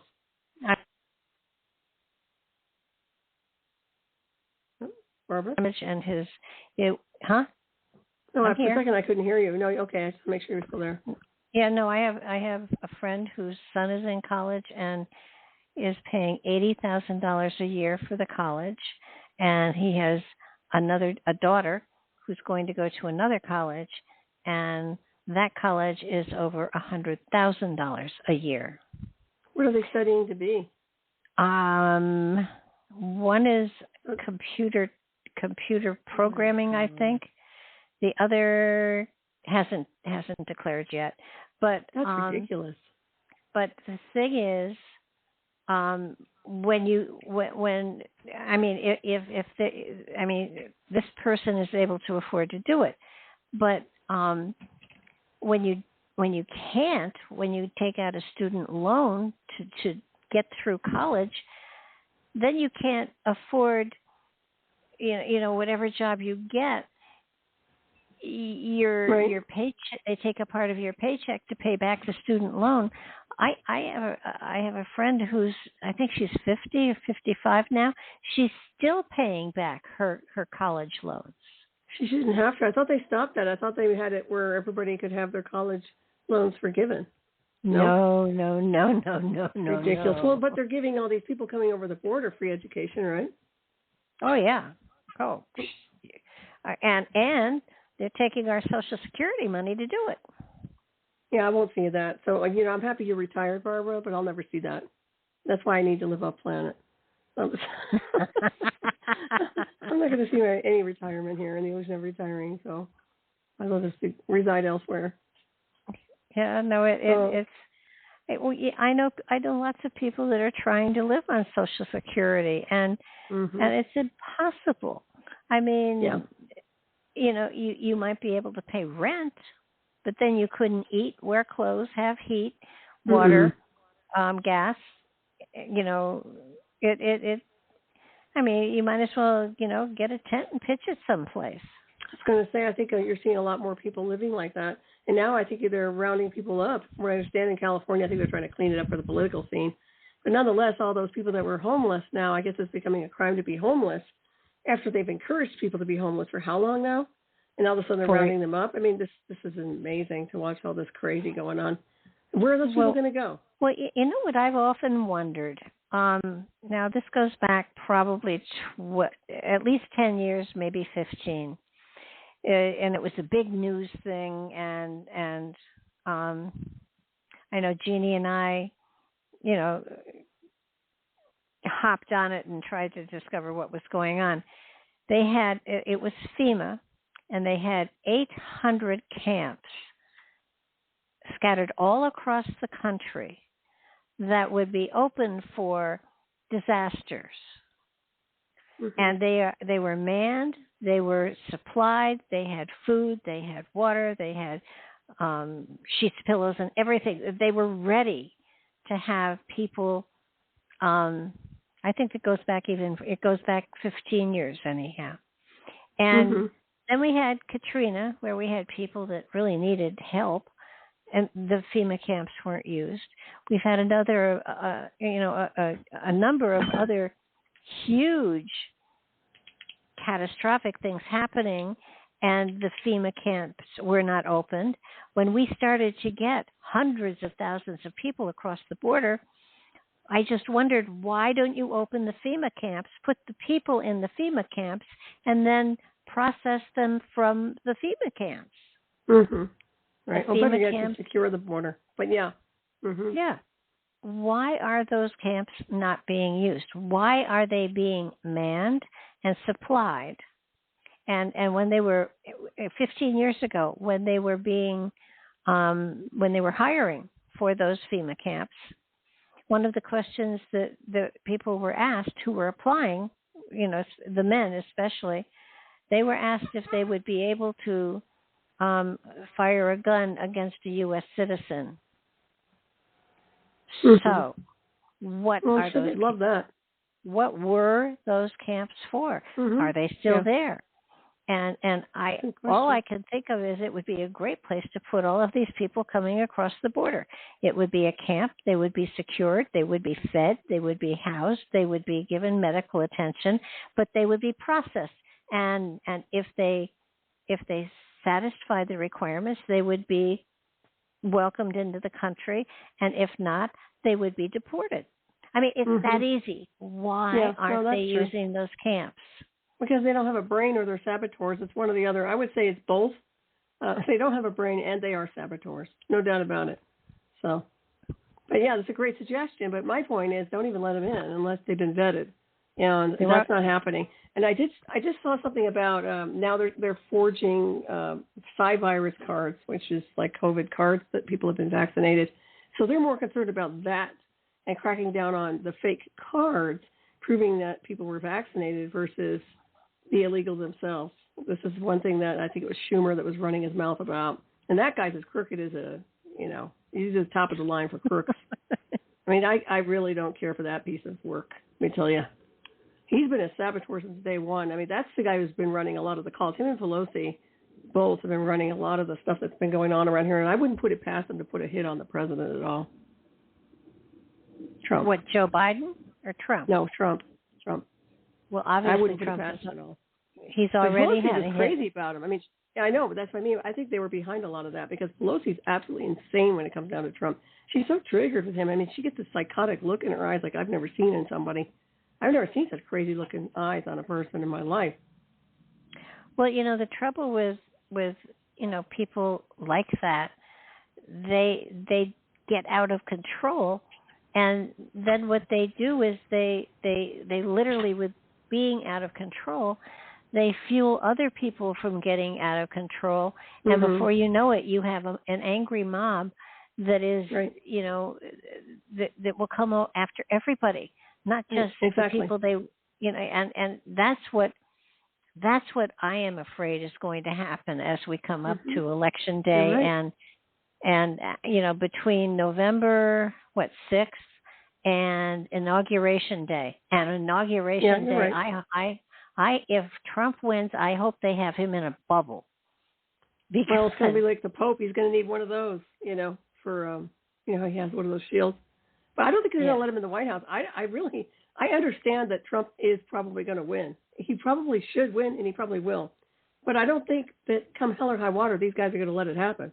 So I don't know what's going to come out of it, but I will say it's going to be ugly, and I agree with you 100%. And just like anything else, I mean, they've been inciting violence against him for years now. And that's one of the reasons, and I think they mentioned that in Congress. They've been inciting this hatred towards him and propaganda towards him to such a degree, somebody is actually acting out. So there you go. Pope-mobile. Thank you, Mark Eddy. That's what it was. Where he has that. Actually, I think he needs one of those Tesla cars, too. But go ahead. Yeah. It's rough, isn't it? Did you ever see the series that was on TV a number of years ago called Soul Survivor? I think I might have a long time ago. It was a great series. Go ahead. It's not where they dropped off on an island, is it? No. I think it had Kiefer Sullivan. Anyhow, when the State of the Union is given, everybody's there. Military people, Supreme Court, the Congress and the Senate, everybody is there. And so what they do is one person in the cabinet does not go behind, just in case. And in this particular series, the one guy that was staying behind, he was going to quit anyhow. He wasn't happy, and he was standing, I think, in a window looking at the Capitol and talking to his wife, and the Capitol explodes, killing everyone. And he is the sole survivor, and he has to start a government from scratch. Wow. It's a great series. It's a great series. I think it had either 2 or 3 seasons, and it's well worth watching. First of all, it was a great explosion. I like explosions. Barbara. I may have been a pyromaniac in my past life, but I don't know. But anyhow, it was a great series in that, ex-presidents tried to help and sway him in directions. He had to pick a vice president. He had to pick a cabinet, and he did a great job. Mm-hmm. And it was that's amazing. The anomaly right there. That's an interesting thing. That's an anomaly situation. Comes out of left field. That's pretty interesting. I mean, I don't think it'll happen, but it was a great series, and the 2 seasons I watched it, and at the end of the second season, it was time for an election, and both parties wanted him to run as that party, and there was a power struggle going on, and he had determined that he was going to run as an independent. That's smart. So and then they didn't go a 3rd season, but it's a series well worth watching. Yeah, sounds good. Yeah. Well, anything can happen. Spin the wheel at this point in space time. But I do agree with you. I think there's going to be some crazy chaos going on, and people are already very angry. There's been, it's just you can feel it, you can see it. I had some weird stuff that was going on in my town. Just people getting angry. Like for example, I went to the store yesterday, and I'm going to the store and I see this guy yelling at the top of his lungs, and he's banging on this really nice car of this other person. I don't know if they knew each other or not, but the other person had like this Corvette and sped off. And then I went to cross the street, and it was like the first car stopped for me, and I'm crossing the street, and the guy behind her is like swerving around trying to run in front of he almost hit me. The other car beeped at him and made him stop. But I was like, what is wrong with everybody? It was just this chain reaction of insanity. I mean, these people are nuts. So, that's just to give you an example, right? Well, it isn't just that. It's that they're going to forget what I think they're also afraid. They're afraid of what's going to happen to them. Their party doesn't win. And there's too much to hide. And most of it's already out, and everybody is seeing it, and the fact that no one is being charged or prosecuted or anything, it's kind of, I always thought, coming up to this point in time, I thought Biden would absolutely have to stay in power because he wants to be in the position to pardon his son. Well, she can do it. Harris will do it. Oh, not in a heartbeat. You don't think so? I think she'd do it as a favor to him. I bet you she does. She used to pardon all kinds of criminals. I don't think she likes him. Criminals.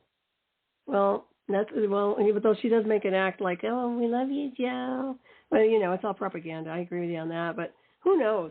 Like I said, I just think I get disappointed because I realize that the corruption's not ending.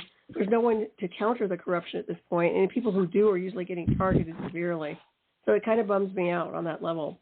And as much as people want to see somebody else in power, I see these guys stealing it, man. I just see them. They've already got it in the bag. How are you going to get around that? I guess is the question, right? Well, I think what is frightening is that, it's very obvious that they are not. It is not beneath them to kill someone. Of course not. So I would think that, some people are probably worried that they would be eliminated, and some people are afraid that they would be charged and have to go to jail. I think that the people that are in power now are so fearful because they see everything slipping out of their hands, and and there's a movie out there called Civil War. Have you seen it? I have not, but it looks like it's close to the mark. Is that what Obama put out, or no? That's not what Obama put out, right? No. Or that was another movie. Okay. I actually paid to see it, and in it, Texas and California seceded from the Union, and the states seceded, and they were attacking each other, and it was bloody. It was awful, and they followed some reporters around, and it was frightening. Mm-hmm. And it is. I don't think states are going to secede from the Union, but I think that if Texas has any more problems with the border situation, they might pull out. They might try to do something. Looking at their governor, I could see that happening. Wow. How much are they supposed to endure? With another administration doing the same thing with the borders open, they're going to get annihilated as a state. They have to do something, or she has to stop it, and she's not going to. Nobody is on that left. So I don't know. I don't know how you stop it unless you put the military in there. To be honest.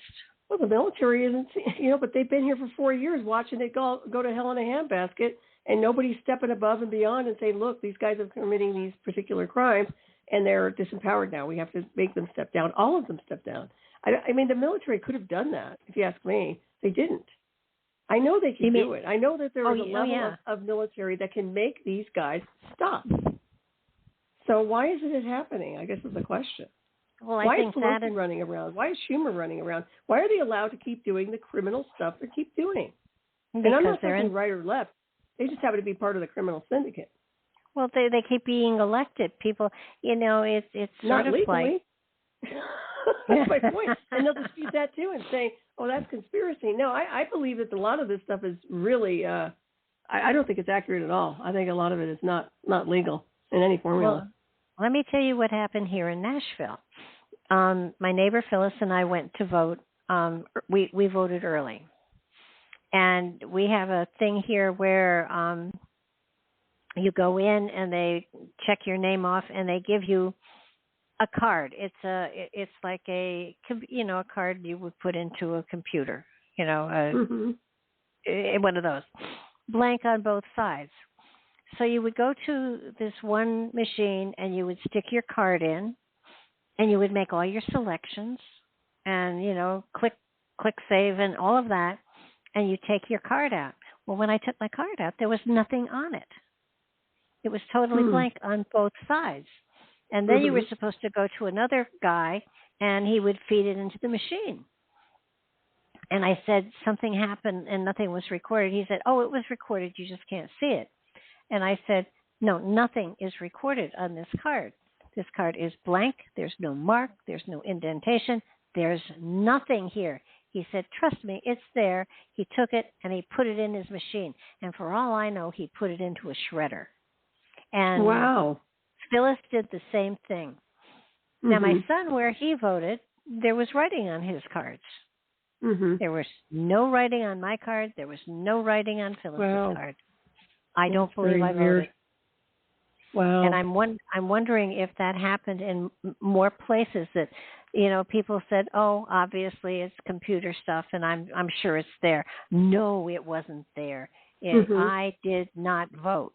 And if it happens again, this time I'm taking pictures of it. Take a picture. It's interesting too, though. Don't you remember when people were saying that they would vote for a certain party and it would flip to the other party? I mean, they had people actually validating that. Then they were saying it was a lie. It wasn't a lie. These people actually witnessed it happening. So what was going on with the flip going on between, say they want to vote for Trump, and it goes over to the Democratic Party automatic? I mean, well, and tell me something. They're still discovering ballots that were never counted. Or the stuffed ballots. Yeah, I mean, this is, of course, they disputed this. They had a huge court issue about it. You heard that, saying he was lying and everything else. But yet we were documenting this because you could see it with social media was monitoring it. You saw people stuffing ballots. You saw these criminals doing these acts. No accountability, none whatsoever. You know, it's just so bizarre. Yet, and if they think people forgot that, we've forgotten any of that. We haven't. You can't trust it. That's what I mean by even if he wins, even if he has legitimate votes, something's going to go down where he's not getting in there. So he's got to come to terms, or they have to come to terms of what the solution is to this, because they're constantly doing it their way, which is really criminal, if you ask me. So I'm not a fan of these guys, I'll tell you that.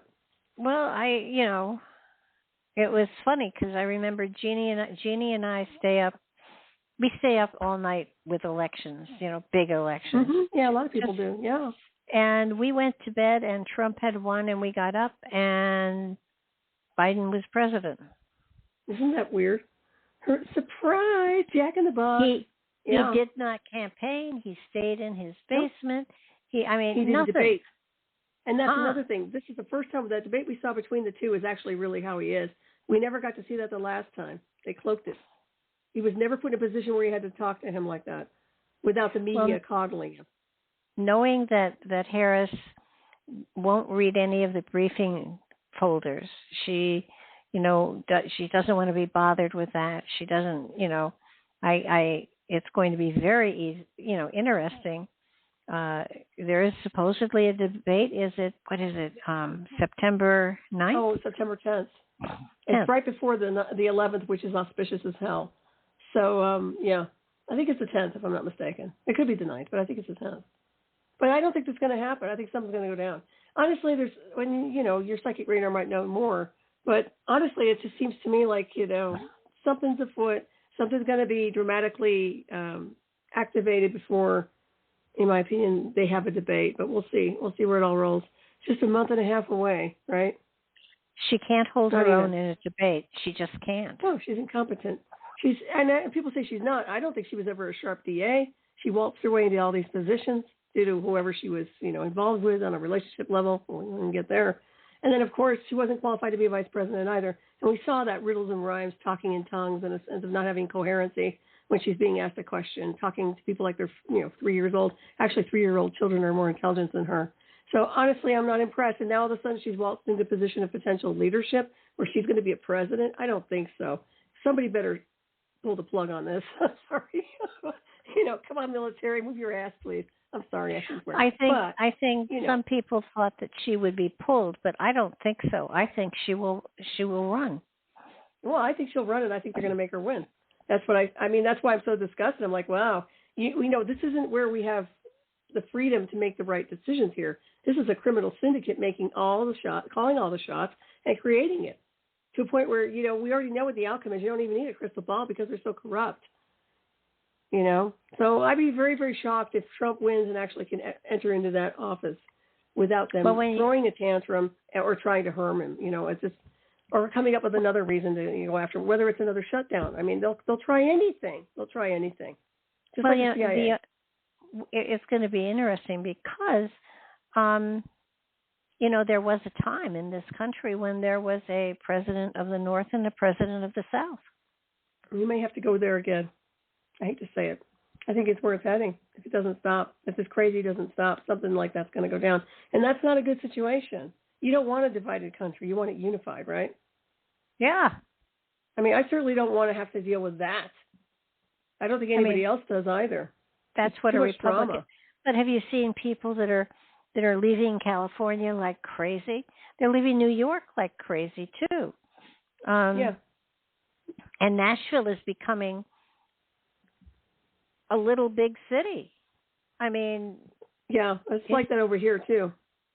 But the thing is, all the people that were Democrats are moving to Republican-oriented areas.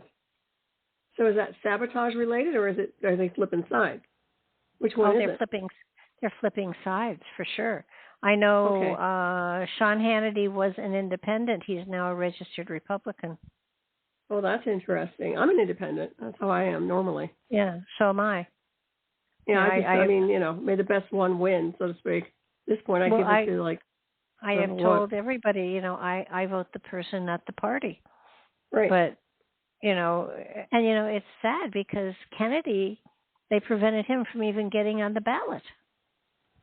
See, how can they do that? How is that legal? I don't understand it. Well, they passed laws. They passed laws. Illegal laws. That's what I mean. Laws out of lawlessness. These are criminal laws. They're not legal laws, in my opinion. These are criminal laws. These are things that are based on lawlessness. And to me, all that stuff needs to be striked, completely removed. Yes, but what happened was that the cities in which the laws were passed were democratic, and so they enforced them. So yeah, just like here, in Colorado, they didn't want Trump on the ballot. Period. End of story. Yeah, but he is now, right? I believe so. Yeah, but that's my point. It's like, really. So in America, you should be able to run. And it's just like, you don't like somebody, that's okay. But really, everybody should have the right to be able to run, right? Yeah, so, just don't vote for them. I mean, right? Exactly. What's the problem? Can't you coexist? Are you that triggered that you can't have somebody else's name on a ballot? You can just have it all one. How about everybody's just a Democrat? No Republicans get to vote. No Republicans get to run, and that's really what they want, obviously. So it's just crazy. It really is so chaotic. It's a little no wonder scary. Yellowstone's getting upset. Well, and also the Mississippi as well. What's going on? Well, the New Madrid fault line is there. You keep talking about that, Barbara, and I know you're there. You know what? I know she's speaking to that. It's been rumbling. I mean, we've had a lot of we've had in Tennessee, we've had probably between 50 and 100 very minor earthquakes. So minor that nobody really notices, but they're there. And the Mississippi, I see it happening. In your lifetime or afterwards? I mean, is it recent? Do you think it's something that's going to be happening quickly, soon, or? Yeah, I think it really is going to happen. Because is it tied into Yellowstone in any way? I just want to ask you: is there a connection there energetically, or? Okay. No, Yellowstone is a volcano. I know, but I was just thinking, just ley lines or something.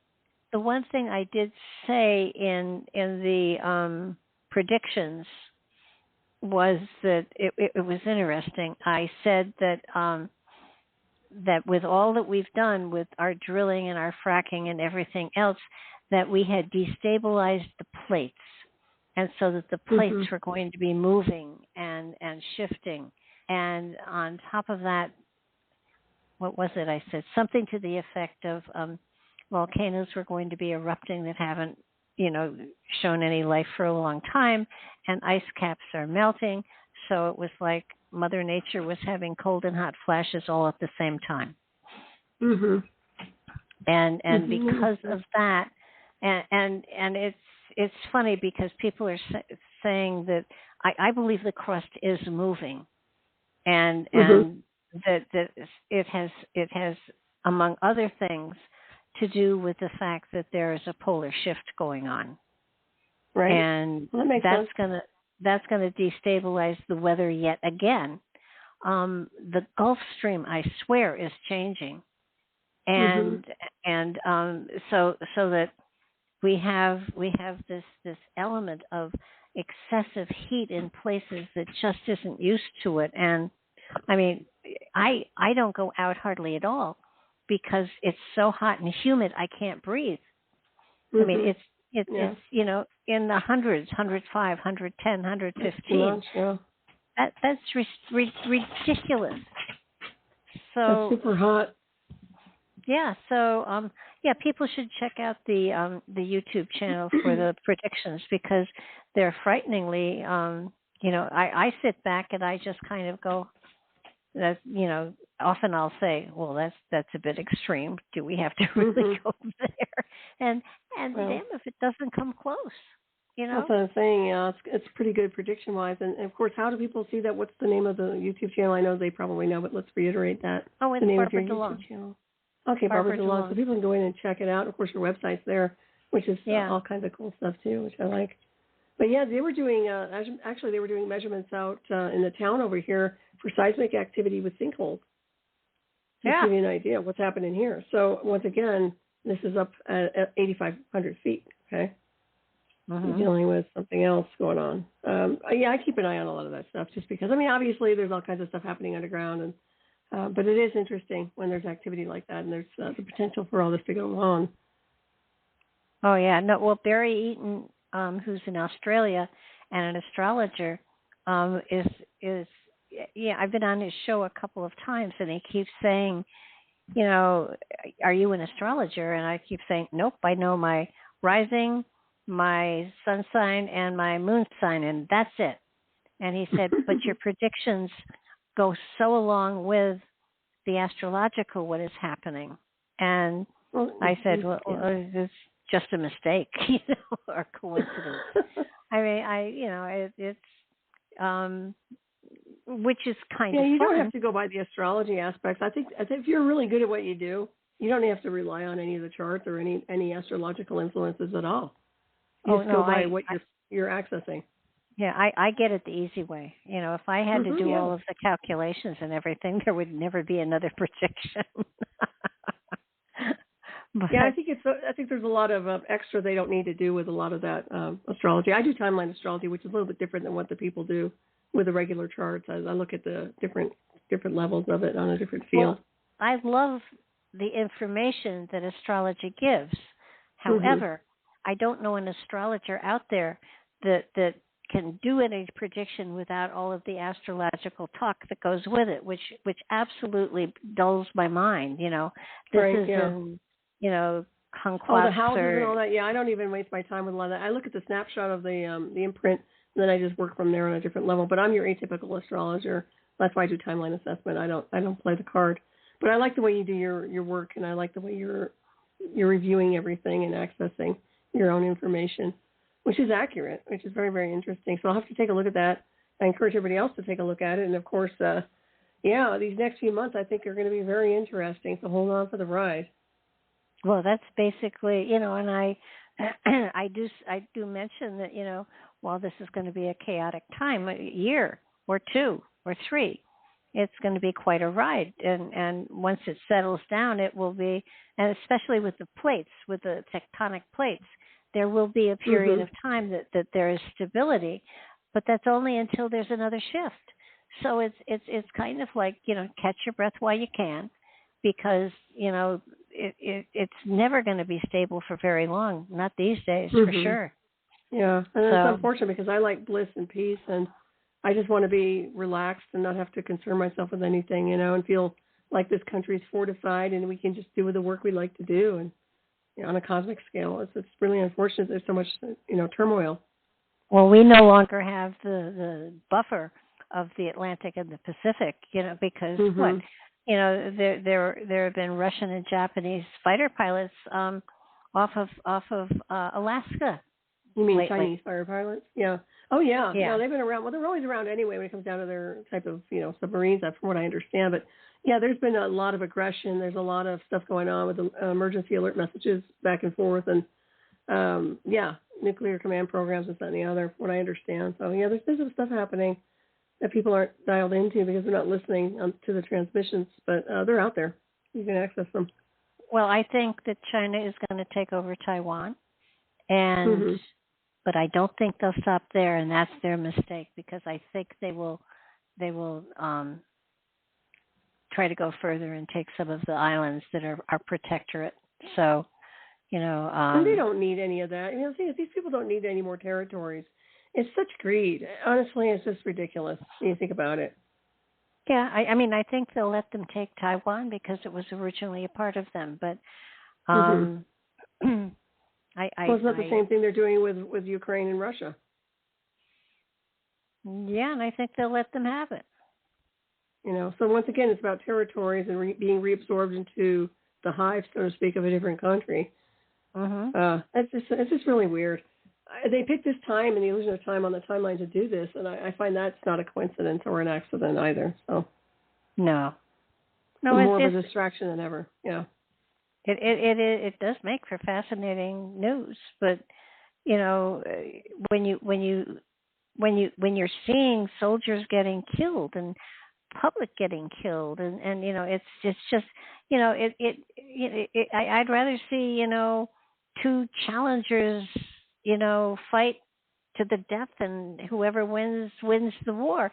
I mean, this whole thing about power and territory and everything is obscene, and we become cannon fodder. Mm-hmm. You know? Oh yeah, everybody's collateral damage except for them. That's what cracks me up. They're the ones hiding in the underground or in their bases or on Air Force 1, 2, 3, 4, or who knows. What is the other one they have? Nuclear planes, yeah. I think when there is a winning of a war, that the loser goes to prison. Yeah. Well, is there a loser? Don't they all lose at that point in space-time? I mean, honestly, yeah. I don't think there are any winners anyway with that sort of thing. But it's kind of like if two countries are fighting and one loses, that the loser goes to prison and doesn't come out. Mm-hmm. And I think if the people in charge had their freedom being challenged, there would be less war. Oh, I'm sure. Well, like I said, it's these people are in their little glass towers or ivory towers, whatever you want to call them. They're not feeling the impact. They're not uncomfortable. Everybody else is uncomfortable. That's the problem. Well, yeah. Listen, we may well not be. We will be taken down with this one, but I know. Put it on Rumble. You want to give your website and everything out? Yeah, sure. Yeah, of course. Thank you, Barbara. Always a pleasure to connect with you. I know we go from one location to the next here, but it's always a good ride. I'm over at Night Shadow Anomaly Detectives. That's my website.com or .net. And then, of course, my shows are on Revolution Radio. Hyperspace Night Files is 5 p.m. Eastern Time, 9 p.m. Pacific on Friday. And then Raven starts witching hour on Saturday night, 12 midnight Eastern Time, 9 p.m. Pacific. And always a pleasure with you once a month, hopping over here and discussing and trying to keep it from getting taken down. Well, if nothing else, some people will hear it, and they'll hear it on Rumble if they don't hear it on YouTube. But yeah, and my website is barbaradulong.com. You know, check it out. All my information is there. And thank you so much again. And my pleasure. Yeah, mine too. I feel better after I get it all out, you know. Oh, me too. Well, it's important to discuss it. By the way, I want to say hi to Trent out there. I know you're listening, and we're saying hi back to you. He's been listening to this show, so thank you. Oh, cool. Okay. Yeah. All right. So I have another show tomorrow at 3, and then again on Tuesday at 1. So check me out. I'll be back. And thanks for listening, everybody, and have a great evening. Goodbye now.